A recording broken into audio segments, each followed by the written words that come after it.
बिस्मिल्लाहिर्रहमानिर्रहीम। अस्सलाम वालेकुम। Welcome to this lecture. इस लेक्चर के अंदर हम फिज़िक्स के एक अहम चैप्टर न्यूक्लियर फिज़िक्स को उसके मोस्ट इम्पॉर्टेंट एमसीक्यूज़ के साथ डिस्कस करेंगे।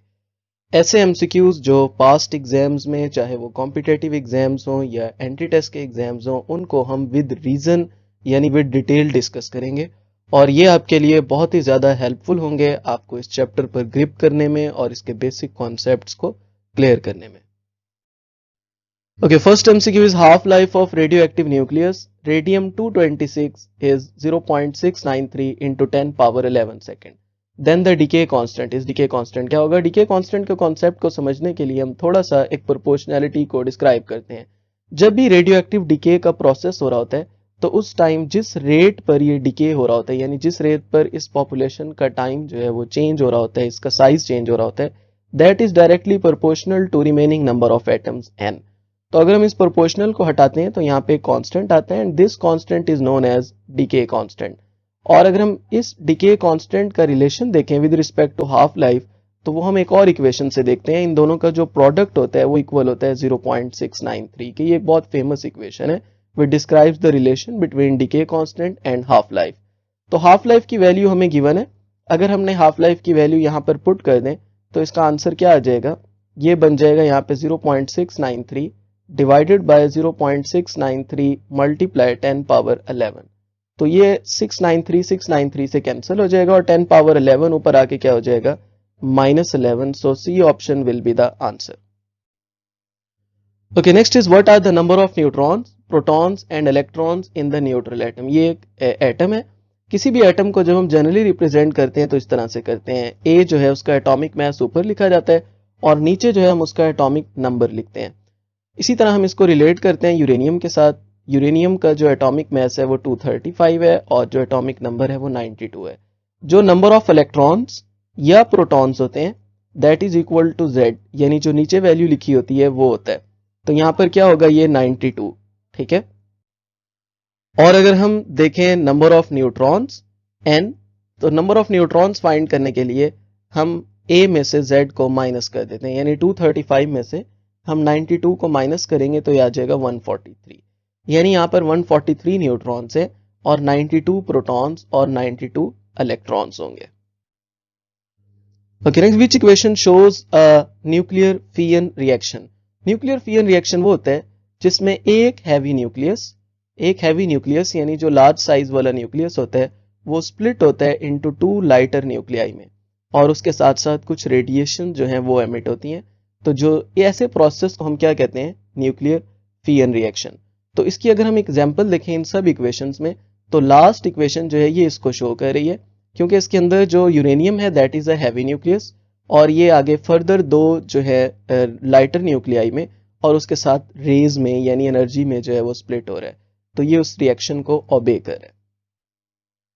When a radioactive nucleus emits a beta particle, the mass number of atom is। तो अगर हम देखें जब भी कोई बीटा पार्टिकल एमिट होता है, बीटा पार्टिकल को हम इक्विवेलेंट टू इलेक्ट्रॉन्स भी लिखते हैं क्योंकि उनका मास और चार्ज उसके इक्वल होता है। यानी इसका जो मास है ये नेग्लिजिबल होता है 0 और इसका जो चार्ज है वो -1 होता है। तो जब भी कोई एटम जो है, लेट्स सपोज ये एक एटम है XAZ, इसने जब बीटा पार्टिकल को एमिट करना है तो उसकी वजह से इसके अंदर जो चेंज आएगा, क्योंकि लेफ्ट साइड और राइट साइड का मास और चार्ज इक्वल होने चाहिए, तो एटॉमिक मास वैसे ही रहता है लेकिन जो चार्ज नंबर है वो इंक्रीज हो जाता है। तो यहाँ पे मास का पूछा हुआ है तो मास के लिए क्या होगा? Remains the same. When a radioactive nucleus emits a beta particle, तो उस केस में क्या होगा? The proton neutron ratio. तो जब भी कोई रेडियोएक्टिव न्यूक्लियस बीटा पार्टिकल को एमिट करता है तो उस टाइम जो प्रोटॉन नंबर है वो इंक्रीज होता है। जैसे अभी हमने देखा कि जो चार्ज नंबर था दैट इंक्रीजेस बाय 1। तो एज अ होल हम कहते हैं कि जो प्रोटॉन की न्यूट्रॉन के हिसाब से रेशियो होती है वो भी क्या हो जाती है? It also increases. During negative beta decay के अंदर क्या होता है? तो नेगेटिव बीटा डिके में एक्चुअली जो न्यूट्रॉन है उस वक्त जो है न्यूक्लियस में वो डिके होता है और उस वक्त वो एक इलेक्ट्रॉन को एमिट कर रहा होता है। इस इक्वेशन को हम कुछ इस तरह से लिख सकते हैं, let's suppose this is a neutron और जब ये इसमें डिके होता है न्यूक्लियस के अंदर तो ये एक तो प्रोटॉन के अंदर चेंज होता है और जो फर्दर ट्रांसफॉर्म होता है, लेकिन ये इसकी बेसिक इक्वेशन है। और इस तरह से कुछ जो है as a whole right side और लेफ्ट साइड का जो मास और चार्ज है वो सेम रहता है। तो इस तरह हम कहते हैं कि ये जो डिके है that is known as negative beta decay, क्योंकि इसके अंदर बीटा पार्टिकल जो है वो एमिट हो रहा है और इसके अंदर जो है न्यूट्रॉन इस प्रोसेस में हम देखें तो ये डिके हो रहा है और इसके साथ साथ वो एक इलेक्ट्रॉन को एमिट कर रहा है which is further transforms into an electron और इस तरह से एक हमारे पास प्रोटॉन प्रोड्यूस हो रहा है जो फर्दर ट्रांसफॉर्म होता है। ओके, नेक्स्ट है the most penetrating radius out of the following is that. Penetrating power जो है वो डिपेंड करती है मास के ऊपर। इनमें से हम सबसे लाइटर पार्टिकल्स देखें तो वो गैमा रेज हैं। तो इस तरह हम कह सकते हैं कि gamma rays are the most penetrating radiations. Next is which row is correct for fission and fusion, यानी फियन और फ्यूयन रिएक्शन के लिए कौन सी रो करेक्ट है। तो इसके हिसाब से अगर हम देखें तो ये सी ऑप्शन करेक्ट है, क्योंकि फियन रिएक्शन जो है ये ब्रेक होने के बाद हैवी न्यूक्लियस लाइटर न्यूक्लियाई बना रहा होता है और जो फ्यूयन है इसके अंदर लाइटर न्यूक्लियाई कंबाइन होकर हैवी न्यूक्लियस बना रहे होते हैं। और ये इसकी एग्जांपल दी हुई है कि जो फ्यूयन रिएक्शन है ये स्टार्स और सन पे होने वाला रिएक्शन है, जबकि अगर हम फ्यूयन रिएक्शन की एग्जांपल देखें तो इसकी एग्जांपल पावर प्लांट्स पे होने वाला रिएक्शन है। बहरहाल इस हिसाब से सी ऑप्शन जो है वो करेक्ट होगा। Beta particles have penetration about. Beta particles की अगर हम पेनिट्रेशन देखें अल्फा पार्टिकल्स के मुकाबले में तो वो 100 टाइम्स ज्यादा होती है और उसकी रीजन यही है कि जो ये इनका मास होता है that is much lighter than the alpha particles. Top and bottom quark carries charge. Quarks are the sub atomic particles which carry some charge. ये एटम के फर्दर पार्टिकल्स हैं जिनके ऊपर कुछ ना कुछ चार्ज होता है। इनको हम बहुत सी कैटेगरीज में डिवाइड करते हैं। इनमें से टॉप और बॉटम कॉर्क की हम बात करें तो टॉप के ऊपर जो चार्ज होता है दैट इज प्लस 2/3 इलेक्ट्रॉन, यानी ये फ्रैक्शनल चार्ज होता है इलेक्ट्रॉन का कुछ और पॉजिटिव होता है। इसी तरह अगर हम बॉटम कॉर्क की बात करें तो बॉटम के ऊपर जो है वो माइनस में होता है और जो है ये -1/3 ई होता है। तो इसके मुताबिक अगर हम आंसर देखें तो ये बी ऑप्शन होगा +2/3 ई एंड -1/3 ई।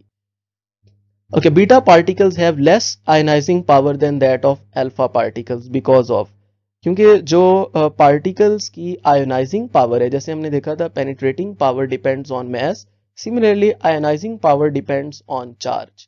तो बीटा पार्टिकल्स के ऊपर अगर हम चार्ज देखें तो वो -1 होता है, जबकि अल्फा पार्टिकल्स पे चार्ज जो है वो +2 होता है। तो अल्फा पार्टिकल्स का चार्ज ज्यादा होता है तो उनकी आयोनाइजिंग पावर भी ज्यादा होती है। इसी तरह हम कहते हैं बीटा पार्टिकल्स की जो आयनाइजिंग पावर है वो लेस क्यों है, due to their less charge. Next is the example of nuclear fusion. अगर हम न्यूक्लियर फ्यूजन की एग्जांपल देखें तो इसके अंदर क्या होता है कि दो लाइटर न्यूक्लियाई कंबाइन होते हैं to form a heavy nucleus. तो इसका आंसर जो है ये बी ऑप्शन होगा, formation of helium from hydrogen, क्योंकि इसमें जो हाइड्रोजन के दो लाइटर न्यूक्लियाई हैं वो को कंबाइन होते हैं और कंबाइन होने के बाद जैसे अगर हम इसकी एक इक्वेशन देखें तो ड्यूट्रियम और ट्रिटियम कंबाइन होने के बाद एक हैवी न्यूक्लियस जो कि हीलियम है वो बनाते हैं। उसके साथ साथ जो है हमारे पास न्यूट्रॉन एमिट होता है और कुछ अमाउंट ऑफ एनर्जी होती है that is about 17.6 mega electron volt. So इस तरह से न्यूक्लियर फ्यूजन के अंदर दो लाइटर न्यूक्लियाई कंबाइन होने के बाद एक हैवी न्यूक्लियस बना रहे होते हैं। इन अ गिवन रिएक्शन इसके अंदर हमने बताना है कि रेडियो एक्टिव रेडिएशंस कौन कौन सी किस सीक्वेंस के अंदर एमिट हो रही हैं। तो सबसे पहले देखें, मैं यहाँ पे समराइज कर देता हूँ कि अल्फा डीके, जब भी अल्फा पार्टिकल एमिट होगा तो आपने याद रखना है क्योंकि ये हीलियम के न्यूक्लियस होते हैं, इस तरह से इनका जो एटॉमिक मास होगा वो हमेशा 4 डिक्रीज होगा न्यू एलिमेंट का और एटॉमिक नंबर 2 डिक्रीज होगा। इसी तरह जब भी बीटा डीके होगा, क्योंकि beta decay are equivalent to electrons, तो इसके केस में जो है हमारे पास एटॉमिक मास में कोई चेंज नहीं आएगा, लेकिन जो एटॉमिक नंबर है वो राइट साइड पे +1 हो जाएगा उस इफेक्ट को खत्म करने के लिए, विच इज -1। इसी तरह जब हम गैमा डीके की बात करेंगे तो गैमा डीके जो है इसके अंदर 0 मास है और 0 चार्ज है, यानी एटॉमिक मास में भी कोई चेंज नहीं आएगा और एटॉमिक नंबर के अंदर भी कोई चेंज नहीं आएगा। तो इस तरह से अगर हम इसमें देखें तो यहां पर जो ऑप्शन ठीक बनेगा वो ये बनेगा सी ऑप्शन। उसकी रीजन क्या है, देखें सबसे पहले फर्स्ट स्टेप में सिर्फ एटॉमिक हम देख सकते हैं एटॉमिक नंबर जो है वो 1 इंक्रीज हुआ है, that is for beta decay.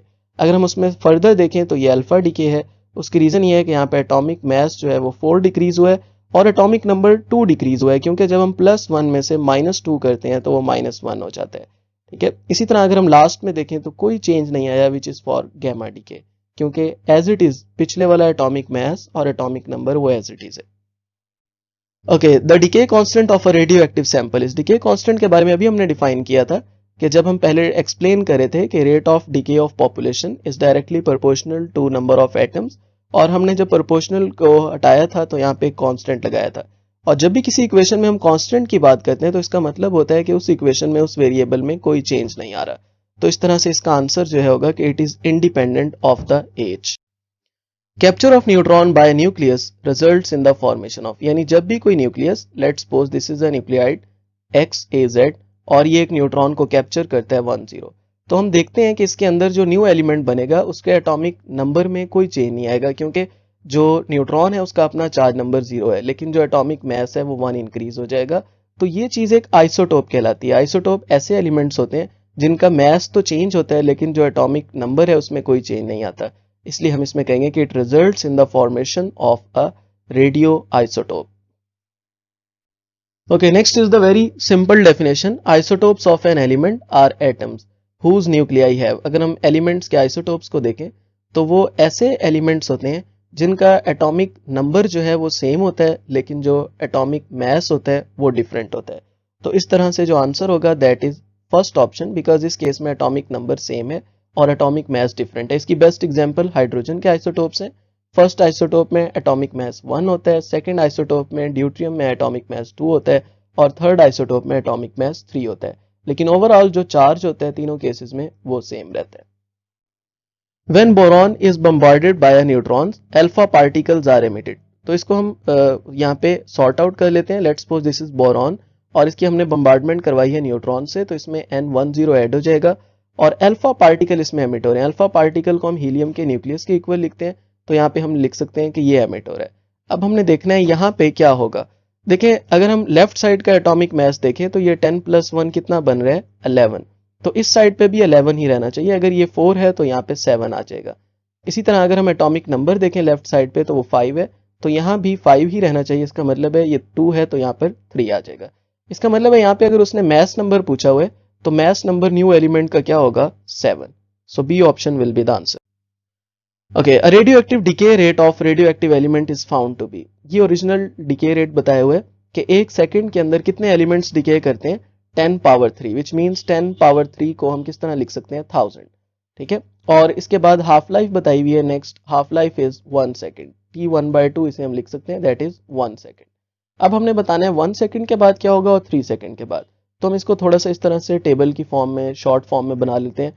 First second के बाद फर्स्ट हाफ लाइफ के बाद 1000 का हाफ रह जाएगा यानी 500। सेकंड हाफ लाइफ यानी नेक्स्ट 1 सेकंड गुजरने के बाद 500 का हाफ रह जाएगा विच इज 250 और नेक्स्ट 1 सेकंड गुजरने के बाद जो है इसका भी हाफ रह जाएगा विच इज 125। तो उसने हमें 1 सेकंड और 3 सेकंड का पूछा है। 1 सेकंड के बाद 500 रह जाएगा और 3 सेकंड यानी शुरू से लेकर आखिर तक टोटल टाइम 3 सेकंड के बाद जो है 125 रह जाएगा। तो इस तरह ए ऑप्शन आंसर होगा 500 and 125। Okay, which of the following graph represents the variation of activity of a radioactive substance? देखिए, जो रेडियोएक्टिव सब्सटेंस है सबसे पहले उसकी जो एलिमेंट्स की तादाद होती है वो मैक्सिमम होती है, फिर वक्त के साथ साथ वो डिके करती है। तो इस तरह से एक एक्सपोनेंशियल कर्व बनती है with between number of atoms and half life. Exponential का मतलब ये होता है कि स्टार्ट में उसमें बहुत तेजी से डिके आ रहा होता है, फिर बाद में एटम्स कम रहने की वजह से डिके प्रोसेस स्लो हो जाता है। तो इसलिए डी ऑप्शन जो है ये ठीक होगा। The phenomena of radio activity is associated with. Radio activity का जो फिनोमेना है अगर हम इसको कहें तो it is the spontaneous emission of radio active elements from the nucleus. जो अनस्टेबल एलिमेंट्स होते हैं वो खुद ब खुद रेडिएशंस को एमिट कर रहे होते हैं, ताकि ये एक स्पॉन्टेनियस प्रोसेस होता है ताकि वो अपने आप को एक स्टेबल फॉर्म में चेंज कर सके, इसलिए इसका आंसर डी ऑप्शन होगा। Half life of radium is 1600 years. ठीक है, ये हाफ लाइफ दी हुई है। Which of the following is the fraction of sample of radium that would remain undecayed after 6400 years. देखिए, हाफ लाइफ का टाइम हमें दिया हुआ है 1600, टोटल टाइम हमें कितना दिया है दैट इज 6400। पहले हम number of half life find कर लेते हैं, यहां तक कितनी गुजर जाएंगी। इसके लिए हम टोटल टाइम को एक हाफ लाइफ के टाइम से डिवाइड कर देते हैं, यानी 6400 को हम 1600 से डिवाइड कर देते हैं तो ये 4 आंसर आ जाएगा। इसी तरह अगर हमने रिमेनिंग एटम्स फाइंड करने हैं तो रिमेनिंग एटम्स के लिए जो हम फार्मूला यूज करेंगे रिमेनिंग फ्रैक्शन के लिए तो वो होता है 1/2 पावर n, यानी जो n है ये नंबर ऑफ हाफ लाइफ हैं, तो यहाँ पे 2 पावर 4 कर देंगे और 2 पावर 4 हमें पता है दैट इज इक्वल टू 16। सो यहाँ पे डी ऑप्शन जो है ये इसका आंसर होगा। Okay, next is uranium-238-92 emits 2 alpha particles and 2 beta particles and transforms into a thorium nucleus. Which of the following is the mass number and atomic number of thorium nucleus? यहाँ बताया हुआ है कि 2 alpha particles emit हो रहे हैं और 2 ही beta particles emit हो रहे हैं। तो इसको हम इक्वेशन की फॉर्म में लिख लेते हैं ताकि थोड़ा सा हमारे लिए आसानी हो जाए। तो देखें यहाँ पर हम इसको इस तरह से लिख देते हैं, यहाँ पे ये थोरियम आ जाएगा। उसके बाद नेक्स्ट उसने कहा है 2 अल्फा पार्टिकल्स हैं। 2 अल्फा पार्टिकल्स का मतलब है हम यहाँ पे लिख देंगे 2 into 4He2 plus 2 beta particles हैं तो इसके लिए हम लिख देंगे 2 इंटू 0 और -1। अब हमने लेफ्ट साइड और राइट साइड के चार्ज को इक्वल करना है। देखें यहाँ पे ऑलरेडी कितना मैस हो चुका है, 2 4 आर 8 और उसके बाद अगर हम देखें यहाँ पर कितना हो चुका है 0। तो 8 और 0 8 होता है। 238 में से हम 8 को माइनस करेंगे तो इस तरह जो आंसर आएगा राइट साइड पे एटॉमिक मास जो बच जाएगा वो 230 होगा। इसी तरह हम चार्ज को देख लेते हैं 2 2 आर 4 और यहाँ पे -2, 4 -2 कितना होता है 2। मतलब इसका मतलब है कि हमने जो लेफ्ट साइड पे चार्ज है उसमें से 2 लेस कर देना है। तो 92 में से 2 लेस करेंगे तो ये 90 आ जाएगा। इसका मतलब है जो थोरियम एलिमेंट है उसका मास और चार्ज क्या होना चाहिए 230 और 90। First option will be the answer. Okay, next is the half life of this element is 5 days. Half life कितनी दी हुई है, इसको हम T1/2 से लिख सकते हैं 5 days. If we start with atoms, atoms कितने दिए हुए ओरिजिनल 50,000 एटम्स, ठीक है। और उसके बाद हमने बताना है which of the following will be the number of atoms after 10 days. 10 days के बाद हमने बताना है, यानी टोटल टाइम कितना है 10 डेज का, ठीक है। इसको हम आसानी से भी कर सकते हैं। पहले हम number of half life find कर लेते हैं। नंबर ऑफ हाफ लाइफ का है कि टोटल टाइम को हम एक हाफ लाइफ के टाइम से डिवाइड कर देते हैं, यानी 10 को हम 5 से डिवाइड करेंगे तो कितनी हाफ लाइफ आ जाएंगी 2। अब हम फार्मूला यहाँ पे यूज करेंगे कि अगर हमने remaining number of atoms find करने हैं तो हमने ओरिजिनल नंबर ऑफ एटम्स को 1/2 पावर n से मल्टीप्लाई कर देना है। अब हमें पता है कि 1/2 पावर यहाँ क्या हो जाएगा 2 एंड मल्टीप्लाई बाय 50,000। 1/2 पावर 2 जो है अगर हम इसको सॉल्व करें तो यहाँ पे बन जाएगा 1/2 पावर 4, 2 पावर 2 इज 4 एंड इसको अगर हम 50,000 से सॉल्व करेंगे तो ये बन जाएगा 12500 यानी 12,500। So C option will be the answer. Okay, next is which of the following is the percentage of original quantity after 5 half lives approximately. अच्छा, अगर हम इस क्वेश्चन को सॉल्व करें 5 हाफ लाइव्स के लिए, 5 हाफ लाइव्स के लिए हम कह सकते हैं कि जो रिमेनिंग फ्रैक्शन है वो कितनी रह जाएगी, remaining fraction will be 1/2 power n और n जो है यहाँ पे ये हाफ लाइव्स को शो करता है तो यहाँ पे 1/2 पावर क्या हो जाएगा 5 विच इज 1/32, ठीक है। अब हम इसी रिमेनिंग फ्रैक्शन की परसेंटेज कैलकुलेट कर लेते हैं तो 1/32 को हम 100 से मल्टीप्लाई करेंगे तो it will be approximately equal to 3% यानी 2.9 समथिंग ये आएगा आंसर। तो ये 3% आंसर होगा। Okay, which of the following is a pair of isobars. जैसे हमने आइसोटोप्स पढ़ा है उसी तरह आइसोबार्स भी एक टर्म है और ये वो एलिमेंट्स होते हैं जिनका एटॉमिक मास सेम होता है। आइसोटोप्स में एटॉमिक नंबर सेम होता है और यहाँ पे एटॉमिक मास सेम होता है। तो इस तरह से इस केस में जो है ये डी ऑप्शन ठीक होगा क्योंकि किसी भी एलिमेंट में जो हम ऊपर लिखते हैं वो एटॉमिक मास होता है और नीचे एटॉमिक नंबर, और इन दोनों में 30 है तो ये आइसोबार्स होंगे। Okay, next is strontium decays to this element by the emission of. इसमें हमने बताना है कि ये किस की एमिशन से इसमें चेंज हो रहा है तो इसको हम एक इक्वेशन की फॉर्म में लिख लेते हैं।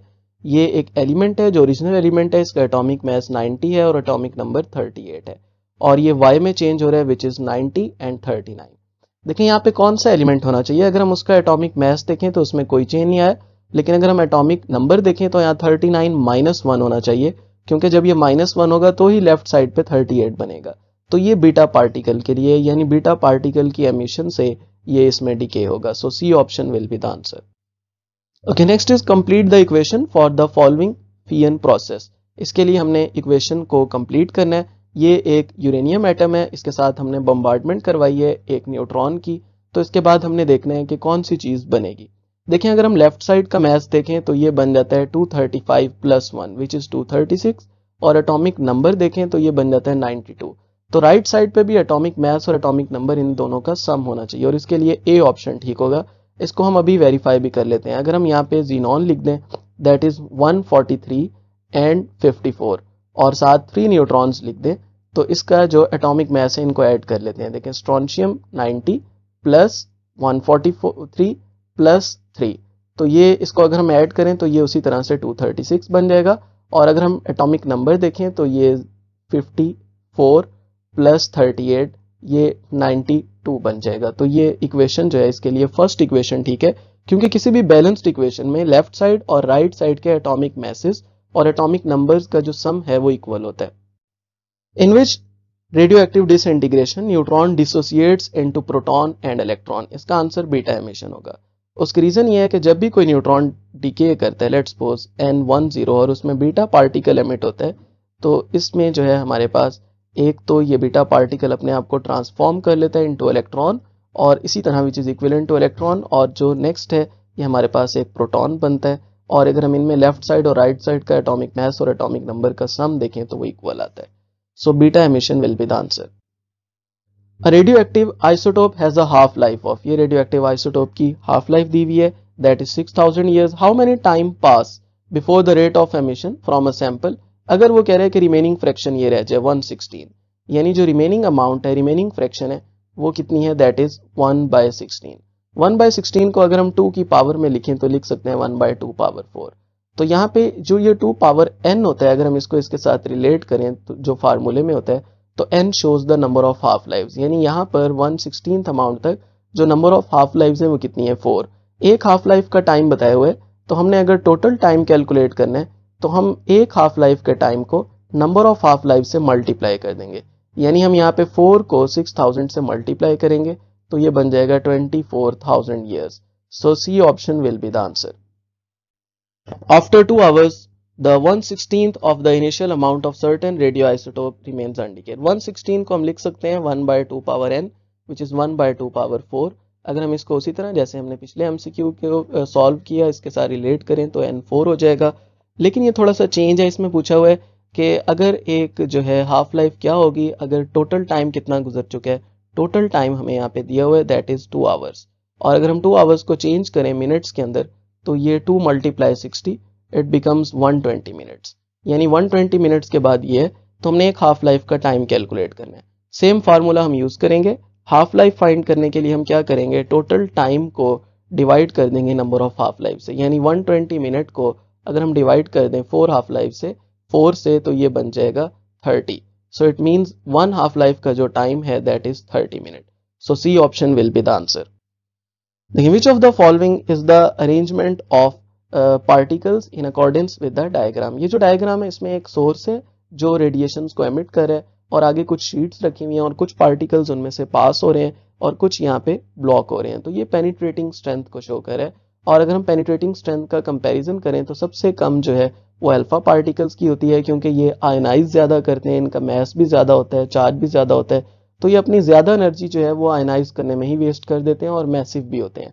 उसके बाद जो है वो बीटा की होती है, क्योंकि बीटा का इनके मुकाबले में कम होता है, then gamma and then neutrons. तो इस तरह से जो ए ऑप्शन है ये ठीक होगा, alpha beta gamma and neutron. Specify the parent nuclei, daughter nuclei and emitted particle respectively in the given reaction.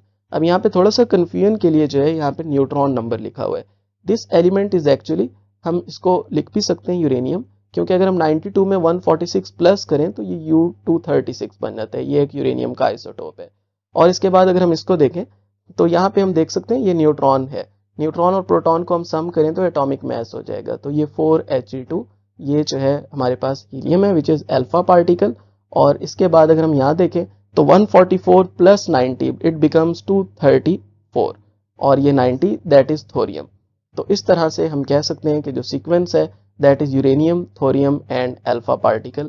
D option will be the answer. Next is for atomic nucleus, the binding energy per nucleon dash with increase in mass number. Binding energy वो energy होती है जो required होती है, जो सब atomic particles होते हैं न्यूक्लियस के अंदर, वो उन सब को आपस में बाइंड रखने के लिए, क्योंकि जैसे प्रोटॉन्स के ऊपर सेम चार्ज होते हैं तो वो एक दूसरे को रिपेल कर रहे होते हैं, लेकिन उसके कन्वर्स में एक बाइंडिंग एनर्जी होती है जो उनको आपस में बाइंड रखती है। तो अगर हम उसका रिलेशन देखें मैस नंबर के साथ, तो मैस नंबर के साथ ये स्टार्ट में इंक्रीज हो रही होती है बाइंडिंग एनर्जी पर न्यूक्लियन, लेकिन after a certain mass number ये उसके बाद जो है वो डिक्रीज करना शुरू कर देती है। तो इसलिए हम इसका आंसर क्या लिखेंगे, it first increases with the increase in mass, और उसके बाद जो है ये डिक्रीज हो जाती है। Okay, next is this symbol represents a nucleus of germanium. ये जर्मेनियम का एक सिंबल है, और ये एक न्यूक्लियस में डिके होता है of arsenic by emitting a beta particle. What is the symbol of this arsenic nucleus? तो अगर हम इसको इक्वेशन की फॉर्म में लिखें ताकि हमारा मजीद कॉन्सेप्ट क्लियर हो जाएगा, तो इसका एटॉमिक मास 77 है और एटॉमिक नंबर 32 है, और ये बीटा पार्टिकल को एमिट करे, यानी बीटा पार्टिकल का जो एटॉमिक मास है वो 0 होता है और एटॉमिक नंबर -1 होता है, और ये आर्सेनिक में चेंज हो रहा है। तो लेफ्ट साइड और राइट साइड का मास सेम होना चाहिए। इट मीन्स कि राइट साइड पे एटॉमिक मास कितना हो जाएगा 77, लेकिन अगर हम एटॉमिक नंबर देखेंगे तो ये एक इंक्रीज हो जाता है बीटा डीके के प्रोसेस में, क्योंकि 33 - 1 ये अगेन कितना हो जाएगा 32। तो इस तरह से जो इसका एटॉमिक मास और एटॉमिक नंबर है वो कितना रहेगा 77 and 33। So D option will be the answer. Okay, half life of radioactive element depends on these are some external factors, humidity, pressure, temperature. इस पे हाफ लाइफ डिपेंड नहीं करती, बल्कि हाफ लाइफ जो है किसी भी एक्सटर्नल फैक्टर पे या एनवायरमेंटल कंडीशंस के ऊपर डिपेंड नहीं कर रही होती। The source of energy in the sun and stars is mainly due to, that is due to nuclear fusion reaction, क्योंकि सन के ऊपर और स्टार्स के ऊपर जो रिएक्शन हो रहा है दैट इज न्यूक्लियर फ्यूजन, जिसके अंदर दो लाइटर न्यूक्लियाई कंबाइन होते हैं और वो हैवियर न्यूक्लियस, और जो है उसके बाद कुछ energy, amount of energy emit कर रहे होते हैं, और ये एक चेन प्रोसेस होता है, ये बार बार साइक्लिक प्रोसेस मुसलसल जो है स्टार्स और सन के ऊपर हो रहा होता है। By the emission of gamma rays the nucleus will be, जब भी गैमा रेज एमिट होती हैं तो न्यूक्लियस जो है वो और ज्यादा स्टेबल होता है, क्योंकि जब भी रेडियो एक्टिव रेडिएशन एमिट होती हैं तो इसका कॉन्सेप्ट कुछ इस तरह है कि ये अनस्टेबल न्यूक्लियाई की तरफ से जो है वो एमिट होती हैं। तो कोई भी अनस्टेबल न्यूक्लियस जब वो रेडिएशंस को एमिट करता है, चाहे वो अल्फा हो, बीटा हो, गैमा रेज हो, रेडियो एक्टिव रेज जितनी भी हैं, तो उसके बाद वो एक स्टेबल फॉर्म में चेंज हो जाता है और उसका जो एटॉमिक मास है, एटॉमिक नंबर है, वो भी चेंज हो जाता है समटाइम। गैमा रेज के केस में वो नहीं होता, लेकिन फिर भी जो अनस्टेबल न्यूक्लियस है वो और ज्यादा स्टेबल बन जाता है। So C option will be the answer. Okay जी, यहां देखते हैं रेडियो एक्टिव न्यूक्लियस डिके होता है अकॉर्डिंग टू फॉलोइंग सीरीज। सबसे पहले वो x1 से x2 में डिके होता है अल्फा को एमिट करके, फिर x3 में डिके होता है बीटा को एमिट करके, फिर x4 में डिके होता है गैमा को एमिट करके। अब x1 के एटॉमिक मास और एटॉमिक नंबर दिए हुए हैं। एटॉमिक मास कितना है 176 और एटॉमिक नंबर कितना है 72। जब हम अल्फा डिके करेंगे तो x2 क्या हो जाएगा, इसका एटॉमिक मास जो है वो 4 डिक्रीज हो जाएगा 172, और एटॉमिक नंबर जो है वो 2 डिक्रीज हो जाएगा, यानी ये 70 बन जाएगा। बीटा डिके में क्या होगा, एटॉमिक मास में कोई चेंज नहीं आएगा, लेकिन जो एटॉमिक नंबर है वो 1 इंक्रीज हो जाएगा, यानी 71 बन जाएगा। और इसी तरह अगर हम गैमा डिके में देखें तो गैमा डिके के अंदर क्या होगा, जो एटॉमिक मास और एटॉमिक नंबर है इसके अंदर कोई चेंज नहीं आता, क्योंकि वो न्यूट्रल कंसीडर होते हैं। तो इसलिए इसका जो आंसर है वो 71 और 172 यानी सी ऑप्शन होगा। The particles that experience the strong nuclear force are, इनमें से जो हेड्रॉन्स हैं these are the those subatomic particles which have strong nuclear force. तो B option will be the answer. 3 quarks make up quarks के बारे में अभी हमने देखा था कि ये सब एटॉमिक पार्टिकल्स हैं जिनके ऊपर फ्रैक्शनल चार्ज होता है इलेक्ट्रॉन के हिसाब से, ठीक है, प्लस में भी हो सकता है ये और माइनस में भी हो सकता है। तो 3 quarks जब भी कंबाइन होते हैं तो ये एक और सब एटॉमिक पार्टिकल बनाते हैं which is baryon. Which two nuclei contain the same number of neutrons? Neutron number find करने के लिए हमें पता है कि अगर एक एलिमेंट को हम इस फॉर्म में लिखें XAZ तो न्यूट्रॉन नंबर A-Z से फाइंड करते हैं। तो इसके लिए जो आंसर होगा that will be C option, क्योंकि अगर हम बारी बारी सबके लिए चेक करें तो इसका जो न्यूट्रॉन नंबर है वो इक्वल होगा दोनों का आपस में।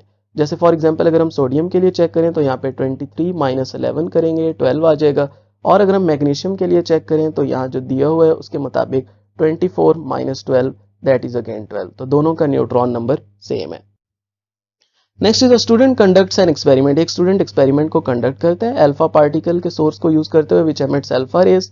Alpha particles when considering safety precaution what can be assumed to the maximum range. आमतौर पर अल्फा पार्टिकल्स की जो रेंज होती है वो लो होती है, और उसकी रीजन ये है कि इनकी आयनाइजेशन पावर ज्यादा है। इनकी जो ग्रेटर जिस पार्टिकल की आयनाइजिंग पावर ज्यादा होगी तो वो लेस डिस्टेंस ट्रेवल करेगा। तो इसके मुताबिक जो आंसर है वो बी ऑप्शन होगा, because it's range is very low, 5 millimetre से 200 मिलीमीटर के दरमियान।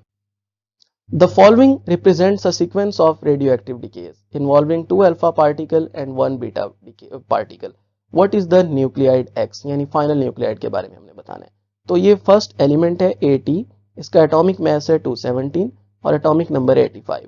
हम देख लेते हैं जब ये अल्फा पार्टिकल एमिट करेगा तो उसने बताया हुआ है कि ये V में चेंज हो जाएगा। अब इसका एटॉमिक मास जो है वो 4 डिक्रीज हो जाएगा। 217 में से 4 को माइनस करेंगे तो 213 हो जाएगा और 85 में से हम 2 को माइनस करेंगे क्योंकि अल्फा के दौरान चार्ज 2 डिक्रीज होता है तो ये 83 हो जाएगा। अगेन दोबारा से अल्फा डिके हुआ, फिर दोबारा से एटॉमिक मास जो है वो 4 डिक्रीज हो जाएगा। 213 माइनस 4 इट बिकम्स 209 और एटॉमिक नंबर जो है वो 2 डिक्रीज होगा, ये 81 बन जाएगा। अब लास्ट स्टेप में उसने बताया है कि ये W जो है ये बीटा डिके के बाद चेंज हो रहा है इनटू X। तो इस तरह से हम लिख सकते हैं यहाँ पर कि अगर यहाँ पर बीटा डिके हो रहा है तो एटॉमिक मास में कोई चेंज नहीं आता लेकिन एटॉमिक नंबर 1 इंक्रीज हो जाता है। सो इस तरह से जो हमारे पास रिक्वायर्ड आंसर बनेगा उसके मुताबिक सी ऑप्शन ठीक होगा because atomic mass is 209 and atomic number is 82। A nuclear reaction is represented by this equation. What is particle X? देखें जो लेफ्ट साइड और राइट साइड के एटॉमिक मासेस और एटॉमिक नंबर का सम है वो इक्वल आना चाहिए। लेफ्ट साइड पे अगर हम देखें तो ये 16 प्लस 4 ये 20 है और एटॉमिक नंबर अगर हम देखें तो 8 प्लस 2 ये 10 है। इसी तरह अगर हम राइट साइड पे देखें तो 19 पहले आ चुका है तो यहाँ पर क्या होना चाहिए, एटॉमिक मास 1 होना चाहिए और 9 है तो ये क्या होना चाहिए 1, यानी इसका एटॉमिक मास भी 1 है और एटॉमिक नंबर भी 1 है, तभी राइट साइड और लेफ्ट साइड का मास इक्वल हो जाएगा। तो ये प्रोटॉन के लिए होता है, प्रोटॉन का एटॉमिक मास और चार्ज जो है वो इक्वल होता है, that is 1। So D option will be the answer. Next है the decay of nucleus of neptunium is accompanied by the emission of beta particle and gamma radiation. What effect does this decay have on the proton number and the nucleon number of the nucleus? We know that जब भी gamma decay होता है, उसने कहा है दोनों decay हो रहे हैं, gamma decay के अंदर कोई चेंज नहीं आता, ना तो चार्ज नंबर में आता है ना ही मास नंबर में आता है। लेकिन जब बीटा डिके होता है तो उस टाइम एक ही चेंज होता है और वो होता है चार्ज नंबर में विच इज प्रोटॉन नंबर, वो 1 इंक्रीज हो जाता है। तो इसके मुताबिक डी ऑप्शन ठीक होगा क्योंकि प्रोटॉन नंबर 1 इंक्रीज हो रहा है और न्यूक्लियन नंबर यानी एटॉमिक मास में कोई चेंज नहीं आ रहा। So D option will be correct. Okay, next is radon 220 is a radioactive, एक रेडियोएक्टिव एलिमेंट है और ये पोलोनियम में डिके होता है और इसके साथ साथ अल्फा पार्टिकल को भी एमिट कर रहा होता है। तो हमने बताना है कितने न्यूट्रॉन्स हैं, न्यूट्रॉन नंबर हमने फाइंड करना है for the radon and polonium. तो इस तरह से हम सबसे पहले न्यूट्रॉन नंबर का फार्मूला लिख सकते हैं, that is equal to A minus Z। और सबसे पहले अगर हम रेडॉन के लिए सॉल्व करें तो क्या करेंगे, 220 में से 86 को माइनस कर देंगे तो ये बन जाएगा 134। सिमिलरली फॉर पोलोनियम, इसमें भी हम 216 में से 84 को माइनस करेंगे तो ये 132 आ जाएगा। So B option will be the answer क्योंकि रेडॉन के 134 हैं और पोलोनियम के 132। Which statement concerning alpha particles is correct? इनमें से कौन सी स्टेटमेंट करेक्ट है? तो इसमें सी ऑप्शन करेक्ट है और इसकी रीजन ये है कि जब भी अल्फा पार्टिकल्स एयर में से पास होते हैं तो वो आयनाइजेशन कॉज करते हैं। वैसे अल्फा पार्टिकल्स के ऊपर जो चार्ज होता है वो 2 होता है, 2 इलेक्ट्रॉन्स के इक्वल, लेकिन प्लस में होता है और ये हीलियम के न्यूक्लियाई होते हैं, ये भी गलत हो जाएगा। तो आयनाइजेशन वाला आंसर इसलिए ठीक है क्योंकि इनके ऊपर चार्ज ज्यादा होता है और जब भी ये किसी शीट में से किसी लेयर में से पास होते हैं तो उसको आयनाइज कर देते हैं। Okay, next is radon decays by an alpha and beta emission. Alpha और बीटा एमिशन से डिके कर रहा है और इसमें हमने बताना है कि ये जो रिक्वायर्ड एलिमेंट है Bi, ये कैसे बना रहा है, यानी कितने एलिमेंट्स, कितने अल्फा और कितने बीटा पार्टिकल्स को एमिट करने के बाद बना रहा है। तो इसका आंसर बी ऑप्शन होगा और इसको हम अभी प्रूव भी कर लेते हैं। लेट्स सपोज पहले रेडॉन जो है इसका एटॉमिक मास 222 है और एटॉमिक नंबर 86 है। फर्स्ट टाइम ये जब अल्फा डिके करेगा तो उस time let's suppose x element बन रहा है तो एटॉमिक मास हमें पता है 4 लेस हो जाता है और एटॉमिक नंबर जो है वो 2 लेस हो जाता है तो ये 84 बन जाएगा। अगेन जब ये दोबारा अल्फा एमिशन कर रहा है, लेट्स सपोज अब वाई बन रहा है तो एटॉमिक मास अगेन 4 लेस होगा और एटॉमिक नंबर 2 लेस होगा। अगली बार हम देख सकते हैं कि 214 और 82 से जब ये बीटा एमिशन करेगा तो बीटा एमिशन के दौरान सिर्फ एटॉमिक नंबर 1 इंक्रीज होता है और हम देख सकते हैं ये वही रिक्वायर्ड एलिमेंट है क्योंकि इसमें एटॉमिक मास और एटॉमिक नंबर वही है जो दिया हुआ है। इसी तरह हम बाकी पॉसिबल वैल्यूज के लिए भी चेक कर सकते हैं लेकिन उनमें आंसर जो है रिक्वायर्ड एटॉमिक मास और एटॉमिक नंबर नहीं आएगा। ओके, देखें ये एक रिएक्शन है, इसमें एक बैलेंस इक्वेशन दी हुई है और पूछा हुआ है कि x क्या होगा, वेयर x अगर हम इस इक्वेशन में देखें तो it is the atomic mass of silicon. हमें पता है कि लेफ्ट साइड और राइट साइड का एटॉमिक मास और एटॉमिक नंबर का जो सम है वो सेम होना चाहिए। तो लेफ्ट साइड पे अगर हम एटॉमिक मास देखें तो ये 24 प्लस 4 ये 28 बनता है। अगर हम राइट साइड पे देखें तो x को क्या होना चाहिए कि इसमें जो न्यूट्रॉन का 1 है ये 28 बना दे तो इट शुड बी 27, क्योंकि अगर ये 27 होगा तो न्यूट्रॉन का एटॉमिक मास 1 है, ये भी क्या बना देगा 28. So the value of x should be 27. B option will be the answer. Okay, next is radiation for half-life of any radioactive element is. We know that जो decay constant और half-life का product होता है that is equal to 0.693. और अगर हम 0.693 को natural log वाली form में लिखें तो it is equal to natural log 2. तो इसके मुताबिक हम लिख सकते हैं कि ये जो half-life है it is equal to the ratio of natural log 2 which is a constant value to the decay constant. तो इसके मुताबिक ये इक्वेशन बनेगी और बी ऑप्शन जो है ये आंसर होगा. Thank you so much, that was all for this lecture. I hope so इसके बाद आपको इस चैप्टर यानी न्यूक्लियर फिजिक्स से रिलेटेड काफ़ी हद तक जो MCQs हैं उनका आइडिया हो गया होगा और आपके बहुत सारे कॉन्सेप्ट्स क्लियर हो गए होंगे. अगर आपके लिए लेक्चर हेल्पफुल रहा हो तो वी रिक्वेस्ट यू कि काइंडली आप हमारे चैनल को सब्सक्राइब कर लें और बेल आइकन को क्लिक कर लें ताकि हम आपके लिए फ्यूचर में ऐसी बहुत सारी यूजफुल वीडियोस बना सकें जो आपके और आप जैसे बहुत सारे स्टूडेंट्स के काम आ सके. Thank you. अल्लाह हाफिज़.